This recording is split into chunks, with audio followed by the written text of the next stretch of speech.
Hey, this weekend is Labor Day weekend. If you're in town, we have 3 fun events for you to try this weekend. First of all, sports. ASU kicks off their football season playing against the Cowboys, and that game is on Saturday. And second of all, the Diamondbacks will be playing one of their biggest rivals, the LA Dodgers, on Saturday as well. Hopefully we can get back our winning streak. Snakes alive, people. Let's do it. Pool parties. So the Biltmore has a dive-in movies. They have a DJ, handcrafted gelato. The W has fireworks and night swim.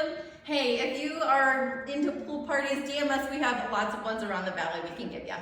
And also, if you want to get out into nature a little bit, but you're not wanting to go camping and go all the way up north, the Salt River tubing is kind of coming to a close for the season. That river, as you all know, just gets slower and slower as the season goes on, and it's probably one of your last weekends to make that float work really well for you. So check that out if you want to beat the heat that way.